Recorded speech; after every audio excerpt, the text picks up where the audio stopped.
राधे राधे दोस्तों।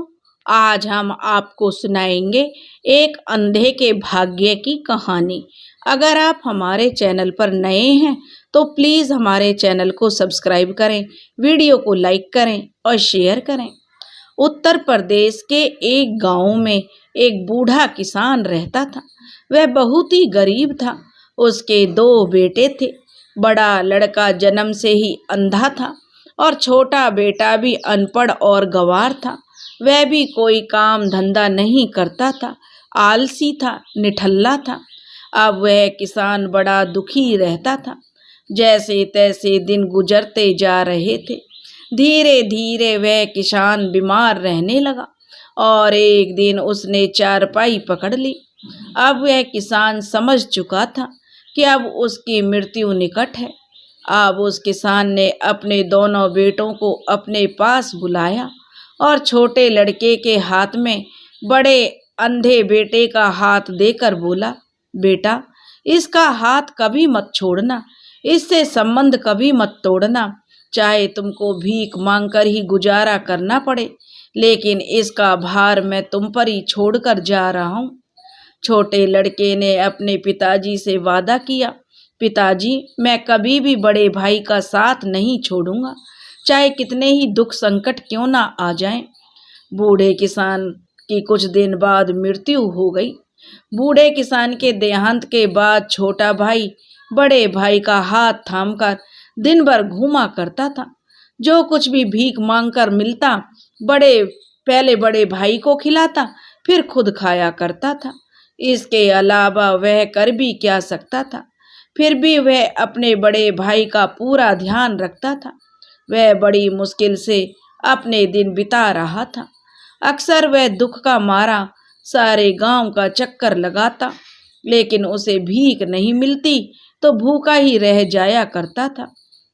धीरे धीरे भूख और तंगी के कारण छोटा भाई बहुत परेशान हो गया। फिर उसने अपने भाई के प्रति अपने पिता से किया वादा तोड़ने की सोचने लगा। एक दिन उसने अपने मन में सोचा, इस प्रकार तो वह कभी भी सुख से नहीं रह सकेगा और कब तक वह यूं ही अंधे भाई का हाथ पकड़कर उसका साथ निभाता रहेगा। खुद को तो खाने को मिलता नहीं, इसे रोज रोज मैं कहाँ से लाकर खिलाऊंगा। अब छोटे भाई ने निश्चय किया कि अब वह अपने इस बड़े भाई से छुटकारा पाकर ही रहेगा। एक दिन वह अपने अंधे भाई को बहुत घने जंगल में ले गया, जहां पर कोई भी आता जाता नहीं था। वह अपने भाई को लेकर एक बड़े से वृक्ष के पास गया और एक बड़ी सी रस्सी लेकर उसने वृक्ष के तने से अपने अंधे भाई को बांध दिया और उसे समझाता हुआ बोला, भाई, मैं तेरे बंधन जल्दी आकर खोल दूंगा। इतना कहकर छोटा भाई वहां से चंपत हो गया। वह उसको इस प्रकार वन में छोड़कर भाग गया जैसे बहुत बड़ी मुसीबत से उसने छुटकारा पा लिया हो। बड़े भाई को इस बात का पता नहीं था कि छोटा भाई अब लौट कर नहीं आएगा। वह अपने छोटे भाई का इंतजार करने लगा, परंतु जब बंधे बंधे अंधे भाई को काफी देर हो गई और छोटा भाई लौट कर नहीं आया तो बड़े भाई को चिंता हुई। वह समझ गया कि उसका छोटा भाई धोखे से उसको इस घने जंगल में बांधकर छोड़ गया है और वह अब लौट कर नहीं जाएगा। तो वह अंधा भाई जोर जोर से रोने लगा, क्योंकि रात में सभी ओर से जंगली जानवरों की आवाजें सुनाई दे रही थी। अब वह अंधा भाई डर के मारे कांपने लगा। फिर अचानक उसे ध्यान आया, वह अपने साथ एक छुरा भी लाया था। अंधे भाई ने अपने बंधनों को छुरे से काट डाला और फौरन वृक्ष पर चढ़ गया। वृक्ष की सबसे ऊंची शाखा पर जाकर वह बैठ गया। थोड़ी देर भाई अंधे को ऐसा महसूस हुआ जैसे जंगली जानवर उसे वृक्ष के नीचे आकर इकट्ठा हो रहे हैं। जो भी पशु वहां आता अपनी अपनी कथा सुनाता। एक जानवर बोला, चीते, कोई नई बात बताओ। चीता बोला, अच्छा प्यारे भाई, आओ बैठो, मैं तुम्हें एक नई बात बताता हूँ। सब जानवर इकट्ठे हो गए। तब चीता बोला, भाई, नई बात यह है कि हम जिस वृक्ष के नीचे बैठे हैं, अगर कोई अंधा इस वृक्ष की जरा सी छाल छीलकर उसका रस अपनी जो ज्योतिहीन आंखों में डाल ले, तो उसकी आंखों की ज्योति लौट आएगी और उसे एक नया जीवन मिलेगा। अंधा भाई जो वृक्ष की सबसे ऊंची शाखा पर बैठा था, चीते की बात को बड़े ध्यान से सुन रहा था।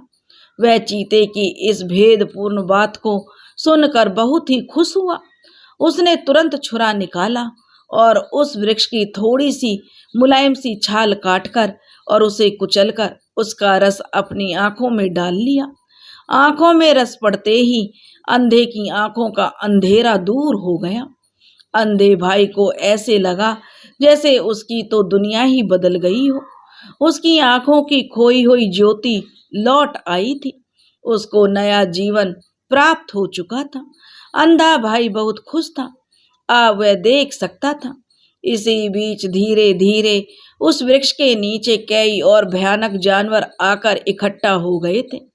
तभी एक पशु बोला, भेड़िए भाई, अब तुम भी कोई नई बात सुनाओ, परंतु जो कुछ भी तुम बतलाओ उसमें झूठ का पुट बिल्कुल नहीं होना चाहिए।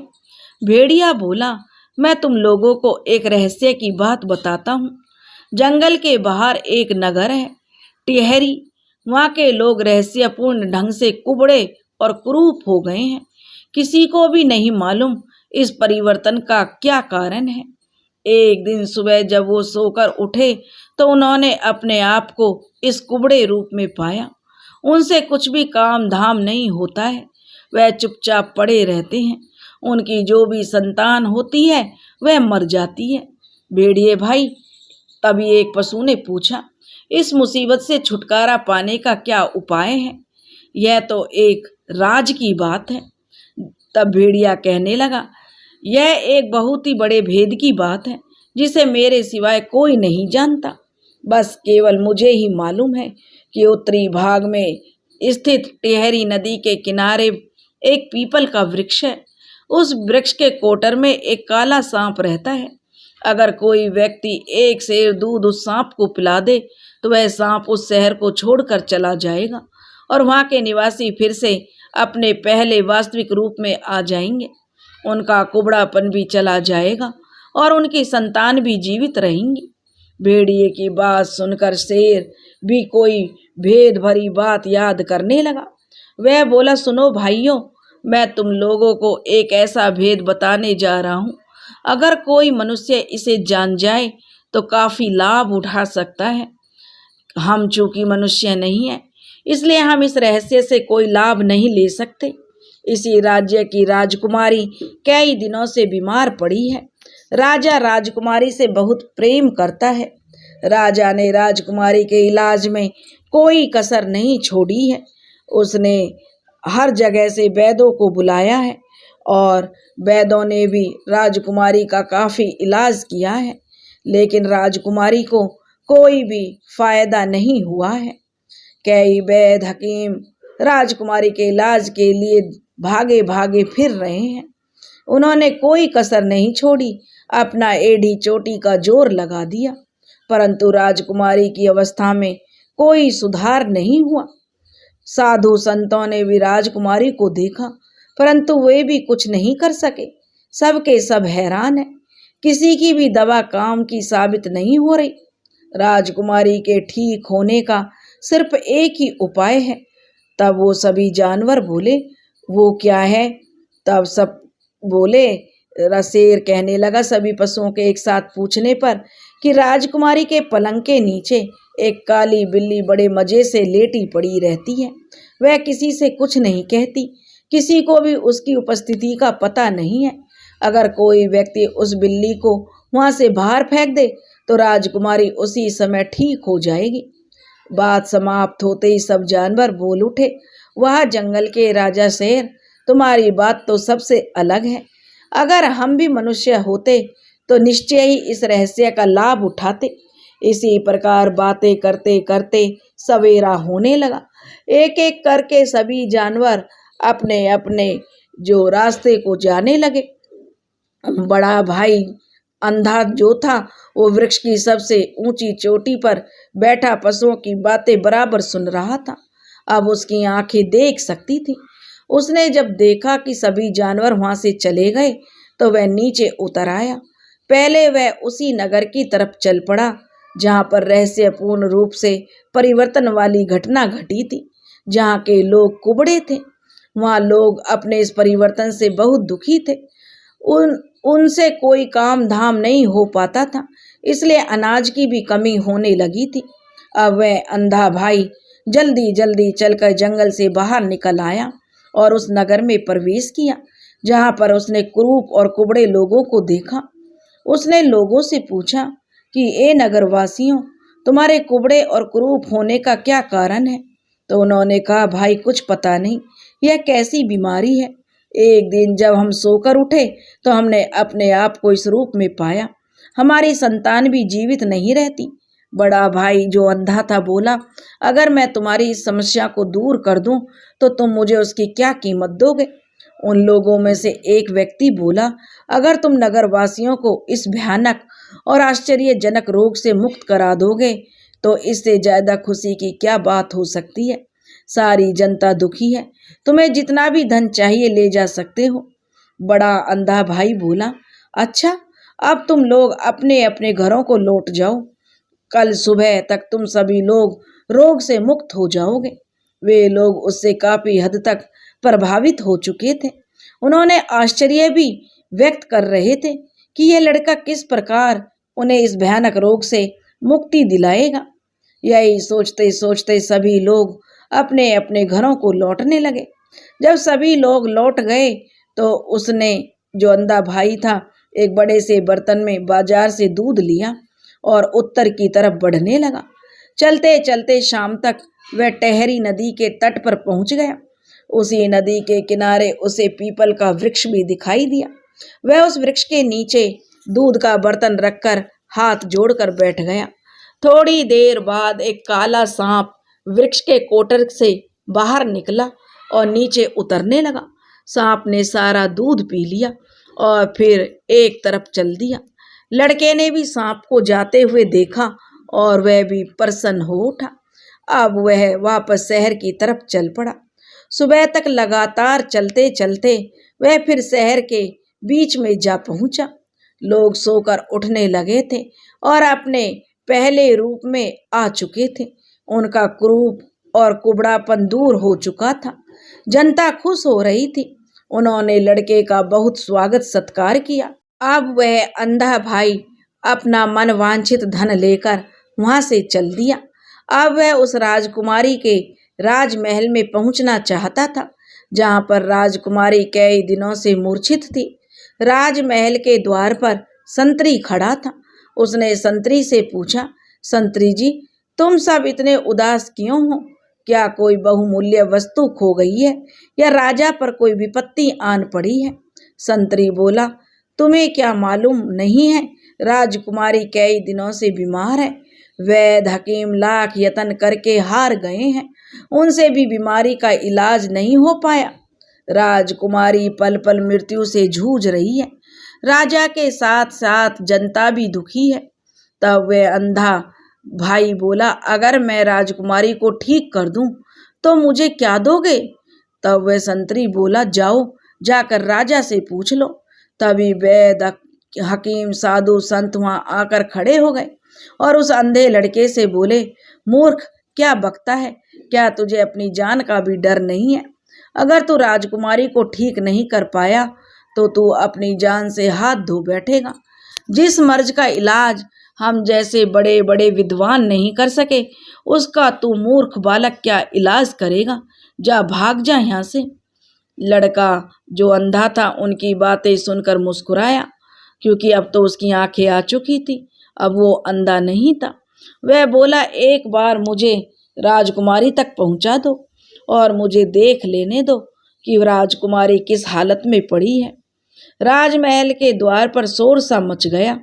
तभी राजा का रोवीला स्वर सुनाई दिया कि इस लड़के को अंदर ले जाओ।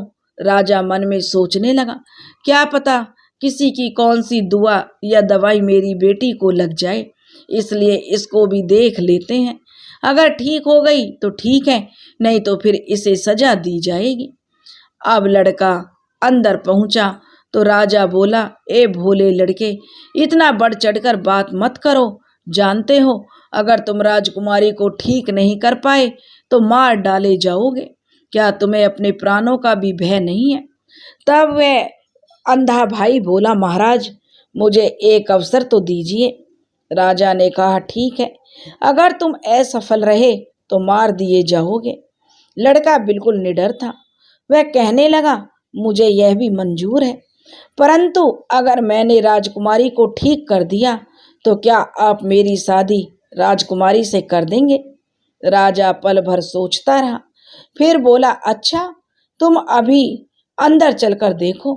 जब वह लड़का कमरे के अंदर गया तो उसने राजकुमारी को बेहोशी की हालत में एक मुलायम बिस्तर पर लेटे हुए देखा। लड़के ने अच्छे से राजकुमारी का निरीक्षण किया। फिर जो लोग उसके साथ आए थे उन लोगों से लड़के ने कहा कि तुम सब कमरे से बाहर निकल जाओ। और जो उसने फिर बाद में दरवाजा बंद कर दिया और पलंग के नीचे टटोलने लगा। नीचे एक बड़ी सी बिल्ली चुपचाप बैठी थी। लड़के ने उस बिल्ली को उठाकर खिड़की से बाहर फेंक दिया। तभी राजकुमारी चौंक कर उठ बैठी। उसको ऐसा लग रहा था जैसे वह सोते से जागी हो, उसे कुछ नहीं हुआ हो। सब लोग राजकुमारी के उठने का समाचार जानकर कमरे में घुस आए। राजा रानी राजकुमारी को देखकर फूले नहीं समा रहे थे। राजकुमारी ने आश्चर्य से पूछा, क्या बात है, मुझे क्या हो गया था? राजा ने बताया, बेटी, तुम्हें अजीब तरह की बीमारी थी जो किसी से भी ठीक नहीं हो पाई थी। तब इस लड़के ने आकर तुम्हें इस बीमारी से छुटकारा दिलाया है, तुम्हारी जान बचाई है, परंतु इसकी एक शर्त थी, अगर यह तुमको ठीक कर देगा तो तुम इसकी हो जाओगी। यह तुमसे शादी करना चाहता है। इतना कहकर राजा चुप हो गया। राजकुमारी भी लड़के के गुण और रूप को देखकर उस पर मोहित हो गई। राजा ने बड़ी धूमधाम से उसकी शादी राजकुमारी से करवा दी। अब वह भिखारी अंधा लड़का राजकुमार बन गया। राजकुमारी सदा के लिए उसकी हो गई।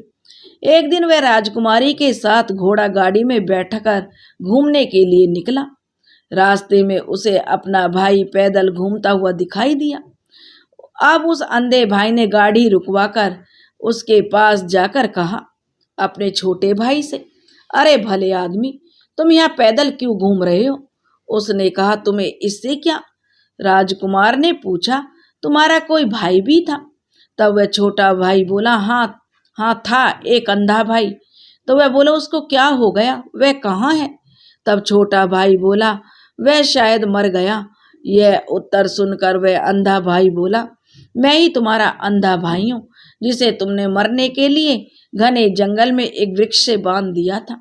मैं चाहूँ तो अभी तुम्हें फांसी पर चढ़ा सकता हूँ, परंतु मैं तुम्हारे जैसा नीच नहीं हूँ जो तुमसे बदला लूँ। फिर उसने अपने छोटे भाई को सारी बात बताई कि किस प्रकार उसकी आंखों की ज्योति लौटी और किस प्रकार वह राजकुमारी की बीमारी दूर करके राजकुमारी का पति बना। छोटा भाई भी अपने बड़े भाई की बातें सुनकर आश्चर्य से उसकी तरफ देखने लगा। उसने अपने बड़े भाई को पहचान लिया था। जब बड़ा भाई वहां से चला गया तो छोटे भाई ने सोचा, क्यों ना मैं भी पशुओं की बातें सुनकर लाभ उठाऊं। उसी रात छोटा भाई उस जंगल में जाकर उसी वृक्ष पर चढ़कर बैठ गया। धीरे धीरे जंगल के पशु आकर उस वृक्ष के नीचे इकट्ठा हो गए और चीता से कहने लगे, चीता भाई, आज की नई बात तो बताओ। चीता बोला, आज की नई बात तो यह है कि ये एक अंधा न जाने कब इस वृक्ष पर चढ़कर बैठा था। उसने हमारी सारी बातें सुन ली और अपनी आंखें भी ठीक कर ली और आराम से यहाँ से चला गया। तभी भेड़िया बोला, हाँ, वह पहले उसी नगर में गया जहाँ रहस्यपूर्ण रूप से परिवर्तन हुआ था, जहाँ के लोग कुबड़े थे। काले सांप को दूध पिलाकर उसने लोगों को ठीक करके काफी धन भी कमाया। तभी शेर बोला, फिर वह राजमहल पहुंच गया और राजकुमारी की बीमारी दूर करके उसका पति बन बैठा। उनकी बातें सुनकर चील ने ऊब कर ऊपर देखा तो चौंक कर बोली, पेड़ पर कोई सफेद सी चीज दिखाई दे रही है, शायद यह वही दुष्ट है। फौरन पेड़ पर चढ़ जाओ और इसकी टांग पकड़कर नीचे गिराओ। छोटा भाई अब भय से कांपने लगा। कुछ जानवर जल्दी से पेड़ पर चढ़ गए और उस छोटे भाई को नीचे गिरा दिया। सब पशु उस पर झपट पड़े और उसका सफाया कर दिया।